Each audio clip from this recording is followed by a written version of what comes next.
شهر رمضان الذي أنزل فيه القرآن هدى للناس وبينات من الهدى والفرقان. أعوذ بالله من الشيطان الرجيم. بسم الله الرحمن الرحيم. الحمد لله رب العالمين والصلاة والسلام على سيدنا محمد وعلى آله وصحبه أجمعين. Mes chers frères, mes chères sœurs, salam alaikum wa rahmatullahi wa barakatuh. طبتم وطاب ممشاكم وتبوأتم من الجنة منزلا. Qu'Allah subhanahu wa ta'ala accepte votre jeûne, votre prière, et moi également, et tous les croyants, Inch'Allah. Aujourd'hui, Inch'Allah, on va essayer dans ce deuxième rendez-vous, on va essayer d'améliorer, d'approfondir notre compréhension et améliorer notre pratique du mois de Ramadan. On va essayer de jeûner de la manière la plus proche du jeûne du prophète sallallahu alayhi wa sallam et de ses compagnons. Qu'est-ce qu'il nous dit le prophète sallallahu alayhi wa sallam? Il nous dit dans un hadith: حُجِبَتِ النَّارُ بِالشَّهَوَاتِ وَحُجِبَتِ الْجَنَّةُ بِالْمَكَارِهِ. Le prophète sallallahu alayhi wa sallam nous dit que l'enfer est entouré par les envies et le paradis est entouré par des difficultés, des choses qu'on n'aime pas. Imaginons ça, imaginons cette métaphore. Donc il y a l'enfer et l'enfer est entouré par une zone là où il y a tous les envies, tout ce qu'on aime. On ne cherche pas à savoir si c'est halal, c'est haram. Tu fais tout ce que tu veux et tu es sûr que tu es en train de traverser la zone des envies, et à la fin de cette zone, il y aura quoi? Il y aura l'enfer pour les gens qui vont tomber dedans. Allahumma afina, qu'Allah nous préserve. Dans le cas opposé, le paradis aussi est entouré par une zone, mais cette zone, c'est la zone de difficulté, de choses qu'on n'aime pas, une zone qui nous demande de faire, d'endurer des efforts, de la résistance. Qu'est-ce qu'il veut nous dire le prophète sallallahu alayhi wa sallam? Le prophète veut nous dire que la personne qui se laisse aller derrière ses envies, il va tourner autour de l'enfer jusqu'au moment où il va tomber dedans.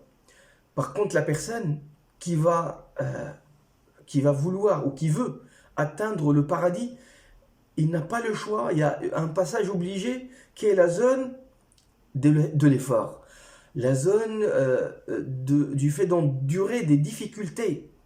À la fin de la zone de l'effort, il va y avoir le paradis.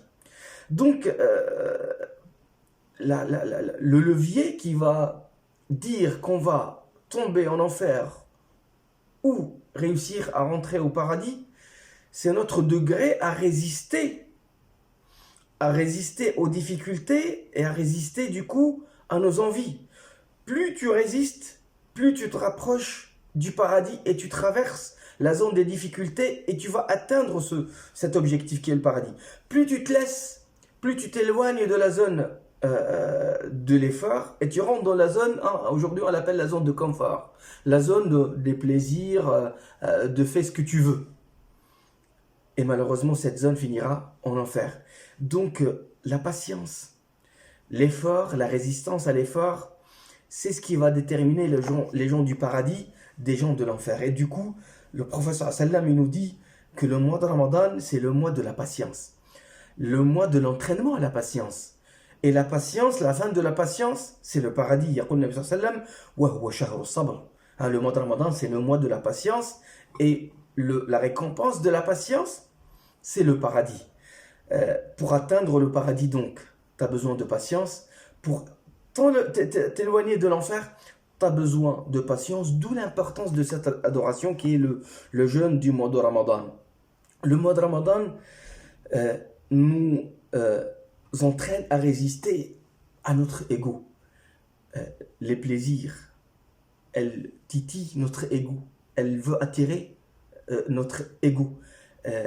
D'où le fait de résister à notre ego, c'est le premier chantier, le premier devoir, la première chose qu'on doit faire.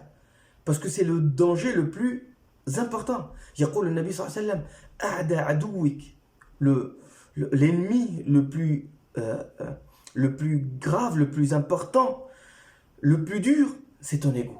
Si tu parviens à maîtriser ton ego, tout le reste est facile. C'est jihad al-nafs dans notre jargon. Hein, c'est jihad al-nafs. On appelle ça jihad, la maîtrise de soi, le travail sur soi. Se maîtriser pour pouvoir atteindre le paradis. يقول النبي صلى الله عليه وسلم والمجاهد من جاهد نفسه. Le véritable combattant, c'est celui qui réussit à combattre son ego.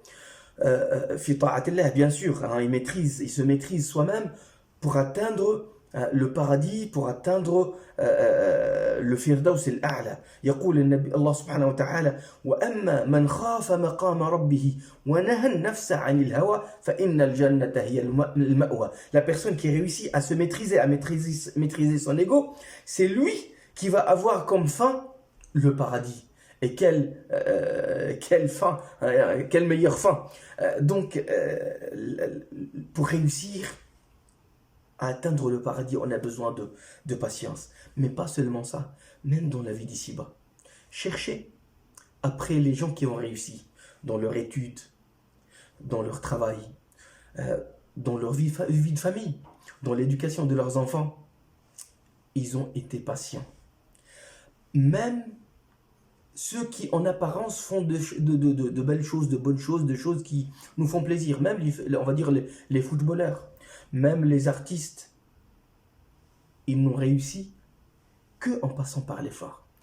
L'effort, c'est un passage obligé, comme le paradis, pour réussir dans la vie d'ici-bas. C'est un passage obligé. Donc, Ramadan, c'est bien pour nous dans la vie d'ici-bas et dans l'au-delà. C'est de cette manière qu'on doit voir Ramadan, qu'on doit comprendre Ramadan. Ramadan, il nous entraîne pour devenir plus fort, pour réussir encore plus, pour devenir plus riche, pour devenir plus heureux dans la vie d'ici-bas et pour atteindre le plus haut niveau dans l'au-delà. C'est de cette manière qu'on doit voir Ramadan. C'est de cette manière qu'on doit appréhender Ramadan. Ce n'est pas un mois de torture. C'est pas un mois de privation. C'est un mois d'entraînement pour être meilleur et plus efficace. C'est un mois dans lequel on doit s'alléger des envies de la vie d'ici-bas pour devenir, entre parenthèses, plus léger et atteindre le plus rapidement et le plus haut du paradis. Donc, pour atteindre le paradis, je résume, pour aller au paradis et pour se sauver de l'enfer, pour réussir dans la vie d'ici-bas, pour réussir dans l'au-delà, on a besoin de s'entraîner, de s'entraîner à avoir une volonté plus forte, à se maîtriser le plus. Est-ce que c'est de cette manière qu'on est en train de le vivre, le mois de Ramadan, de faire le jeûne du mois de Ramadan? Malheureusement, beaucoup de frères et de sœurs ne vivent pas Ramadan de cette manière. Ils vivent Ramadan comme étant un mois de privation, la journée du mois de Ramadan comme étant une journée de privation, et du coup, à la fin du mois de Ramadan, à la fin de la journée de jeûne, ils se jettent sur la nourriture. Ils mangent plus, ils consomment plus, ils grossissent plus, ils dépensent plus, ils gaspillent plus. Ce n'est pas ça Ramadan. Pendant le mois de Ramadan, nous regardons nos tables pendant le mois de Ramadan. 5 plats, 6 plats, 8 plats, 10 plats, et peut-être même plus. On dépense plus pendant le mois de Ramadan, on gaspille plus pendant le mois de Ramadan, on jette de l'argent plus pendant le mois de Ramadan. Monsieur est au travail, il appelle sa femme 3, 4, 5 fois dans la journée pour lui dire « Allez, tu ne fais ceci, tu ne fais cela. Qu'est-ce que tu veux que j'achète du supermarché en passant ?» Madame, elle passe 3 heures, 4 heures, 5 heures à la maison dans la cuisine pour cuisiner des dizaines, bon, je ne vais pas être excessif, mais 4, 5, 10 plats, c'est trop, c'est pas ça Ramadan. Ce n'est pas ça Ramadan. Statistiquement, on dépense 3 fois plus pendant le mois de Ramadan. Est-ce que c'est normal? Pendant Ramadan, des familles musulmanes s'endettent pour couvrir les dépenses du mois de Ramadan. Et à la fin de la soirée, après ce soir peut-être, vu que notre estomac est restreint, il y a une capacité restreinte, limitée, on ne peut pas manger tout ce qu'on a cuisiné. Le reste, qu'est-ce qui va se passer? À la poubelle. À la poubelle, et des gens, des êtres humains, en majorité des musulmans, qui meurent parce qu'ils n'ont pas un bol de riz blanc, une demi-baguette sans garniture. On a besoin de 20 centimes pour sauver un être humain. وَمَنْ أَحْيَاهَا فَكَأَنَّمَا أَحْيَا النَّاسَ جَمِيعًا.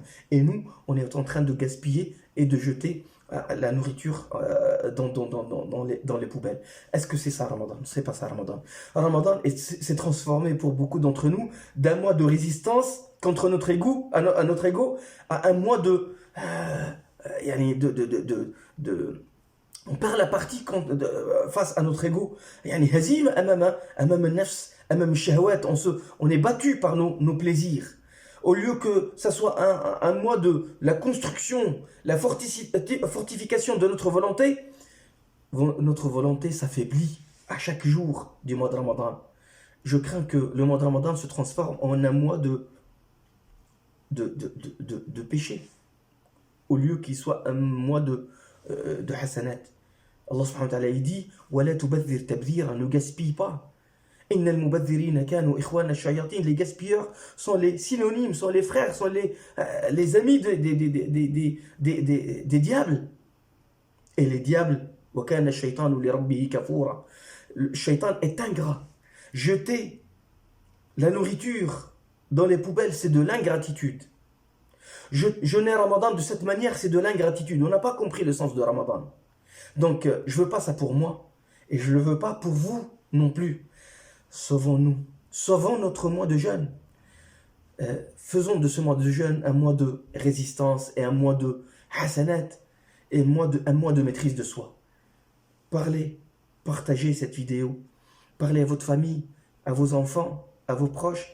Expliquez-leur la philosophie, l'entraînement du mois de Ramadan. Barakallahu fikum.